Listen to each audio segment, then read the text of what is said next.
Kita sering melihat kerusakan di muka bumi, kerusakan baik di daratan ataupun di perairan. Nah, sering kita melihat itu. Nah, siapa kemudian yang harus bertanggung jawab atas kerusakan ini? Yang harus bertanggung jawab atas kerusakan ini adalah manusia itu sendiri. Sebab apa? Kerusakan apa? Di muka bumi berupa kerusakan di laut ataupun kerusakan di daratan. Itu adalah karena ulah manusia sendiri. Bagaimana manusia melakukan maksiat? Ini secara spiritual. Manusia itu banyak melakukan maksiat sehingga keberkahan di muka bumi dicabut oleh Allah. Nah, selain secara spiritual, ada secara dohir. Kerusakan yang dilakukan oleh manusia di muka bumi secara dohir itu apa? Mereka melakukan eksplorasi yang tidak ada batasnya pada daratan dan perairan. Gunung dikerui untuk diambil apa? Batunya, diambil tanahnya. Kemudian banjir. Setelah banjir, terheran-heran. Kenapa kok bisa banjir? Hah? Kenapa kok bisa banjir? Oh, ternyata air dari pegunungan itu. Nah, sebabnya apa? Sebab hutan sudah nggak ada pohon-pohonnya. Sebab juga gunung sudah diambil batunya secara eksploratif, tidak ada batas. Nah, sejatinya keberkahan itu tetap ada manakala kita satu, secara spiritual kita tidak maksiat. Secara dohir tidak mengambil tanpa batas. Dan ada batasnya harusnya mengambil sesuatu itu, mengelola sesuatu. Contoh kecilnya adalah manakala kita mengambil kayu dari hutan kita, ya tentunya tidak sebanyak itu. Dan kemudian bertanggung jawab atas itu dengan cara apa? Menanam kembali. Dan tentunya ketika menanam kembali itu butuh waktu yang lama. Wong, pohon-pohon besar itu tidak bisa sekejap mata menjadi besar. Dan itulah yang kemudian menyebabkan kemungkinan terjadinya apa? Kerusakan di muka bumi ini. Nah, arti kerusakan di muka bumi ini bentuknya adalah bisa banjir yang melanda, tsunami yang melanda, gempa bumi yang melanda, tapi bisa juga apa? Dicabutnya keberkahan. Contoh di satu tempat tidak pernah gempa, tidak pernah banjir. Tapi kemudian lama-kelamaan tanahnya menjadi tandus. Sehingga apa? Tadi disebutkan tidak ada air di tanah tersebut. Dan juga tidak ada tumbuhan yang mau tumbuh di tanah tersebut. Nah, ini yang disebut apa? Diambil keberkahannya. Saya pengen cerita dulu, ketika saya masih kecil, masih SD, nyayur kangkung itu enggak perlu beli.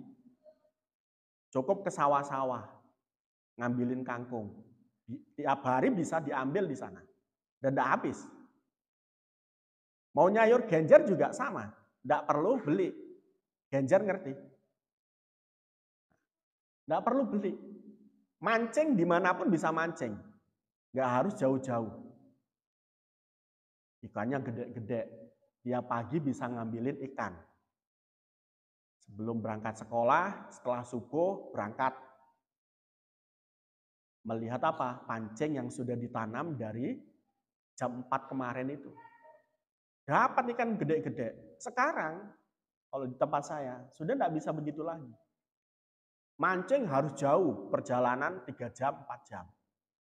Naik sepeda motor. Dan jalannya bukan yang bagus. Kangkung, genjer tidak lagi bisa dipetik dari sawah-sawah. Karena sawah-sawah sudah tidak lagi berupa sawah sekarang, sudah menjadi perkebunan kelapa sawit. Nah, ini seolah-olah begitu tadi. Hilang semuanya keberkahan di muka bumi. Nah, kalau dulu ngapa-ngapain nggak harus beli. Nah, ini yang disebut juga kategori ya, doharul fasad, terjadinya, munculnya, nampaknya kerusakan di muka bumi, diambil keberkahannya.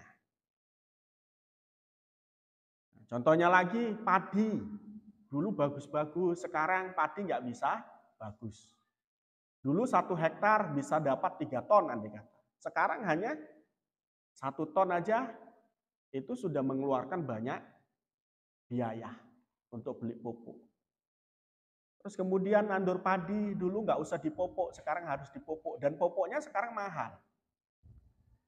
Ada yang 1 sak hampir 1 juta. Itu pemerintah diam-diam aja gitu. Katanya mau swasembada. Tapi pupuk untuk petani saja tidak diperhatikan. Nah, ini menarik. Jadi diambil keberkahannya. Itu salah satu bentuk kerusakan di muka bumi. Jadi nggak perlu kamu menunggu kerusakan di muka bumi ini datangnya kiamat, nggak perlu. Diambil keberkahan-keberkahan tadi itu menyebabkan kita itu tidak mendapatkan keberkahan. Itu sudah dianggap sebagai rusaknya muka bumi atau rusaknya bumi kita ini. Bisa saja besok yang di daerah pesisir pantai sana, yang ada di gunung wilayah kecamatan Ayah sana, yang memproduksi gula dari pohon kelapanya. Mungkin saja diambil keberkahannya lalu kemudian tidak keluar tuaknya, tidak keluar nirahnya. Itu mungkin saja akan semacam itu. Lagi-lagi yang pertama harus kita waspadai dan untuk kemudian untuk hal kerusakan tersebut adalah 2 hal tadi. Kurangi kemaksiatan, kurangi eksplorasi tanpa batas. Agar apa? Sekali lagi, bumi ini tetap bisa bersahabat dengan kita.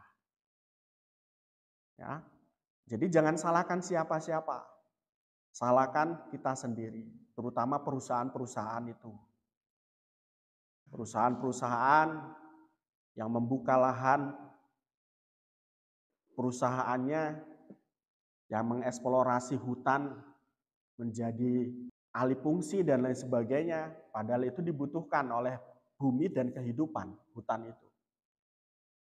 Itu harus memawas diri dan membatasi eksplorasinya. Dan begitu juga pemerintah. Jangan pula kemudian karena itu merupakan kerjasama pemerintah dengan perusahaan, perusahaan kemudian memperbolehkan. Nah, ini berarti pemerintah berpikir jangka pendek atas keuntungan-keuntungan tersebut. Nah, sementara kehidupan ini bukan hanya di kehidupan kita saja. Kehidupan ini adalah nanti berlanjut kepada anak cucu kita. Yang perlu digarisbawahi. Jadi, kalaupun kita punya kekuasaan, kalaupun kita punya kemampuan untuk mengembangkan perusahaan, untuk menjadi jabat sebagai pejabat pemerintah, ini harus kita pikirkan. Harus dipikirkan. Nah, kenapa Allah kok membuat kerusakan tersebut? Ya tadi disebutkan. Apa untuk apa? Liyaduqa ba'dul ladzi amilu la'allahum yarji'un. Allah cabut keberkahan, Allah rusak bumi kita itu agar kita merasakan apa yang kita telah perbuat. Ini yang disebut dengan hukum alam. Alam itu kalau kita tidak bisa menjadi sahabat alam, alam ini akan memberikan kita sesuatu yang tidak enak. Nah, sejatinya bagaimana? Sejatinya Allah yang melakukan itu. Alam ini tempat hidup kita, kok kemudian tidak bisa bersahabat dengan kita. Hujan, yang hujan bukan hanya air, tapi apa? Tapi batu es, tapi angin puting beliung. Kan nggak enak itu. Padahal kita juga butuh air. Angin pun juga sama, kita butuh angin. Kok yang terhembus oleh angin itu bukan hanya angin saja. Tetapi apa? Material-material yang mematikan. Ini sebab apa? Kita melakukan sesuatu maksiat tadi dan melakukan kedaliman terhadap alam. Nah, Allah memberikan itu agar kita mencicipinya, dan dengan mencicipinya kita bisa kembali kepada Allah dengan bertobat kepada Allah. Itu fungsinya. Nah, dengan demikian tadi fungsi ini mencicipi sesuatu yang tidak enak dari alam yang tidak bersahabat untuk kembali kepada Allah. Ini bisa terjadi manakala sekali lagi setiap orang ketika mendapatkan musibah itu introspeksi diri. Apa sebetulnya yang kami lakukan? Jangan kemudian menyangka orang lain yang melakukan kemaksiatan, kita sendiri. Meskipun orang lain melakukan. Ini enggak biasanya orang itu dikasih musibah, kemudian orang lain yang dituduh melakukan maksiat. Padahal dirinya dolim, maksiat juga dengan cara yang lain. Dengan cara mendolimi rekannya, dengan cara melakukan perdagangan yang tidak jujur, dan lain sebagainya. Jadi pejabat yang tidak jujur, jadi ulama yang tidak baik, jadi santri yang tidak baik. Itu ada sebabnya. Jadi jangan kamu kira munculnya kerusakan bumi, munculnya musibah itu dari PSK-PSK itu. Jangan dikira hanya dari mereka, dari kita. Makanya terus berintrospeksi diri. Kalau nggak begitu, nggak sadar-sadar nanti kita.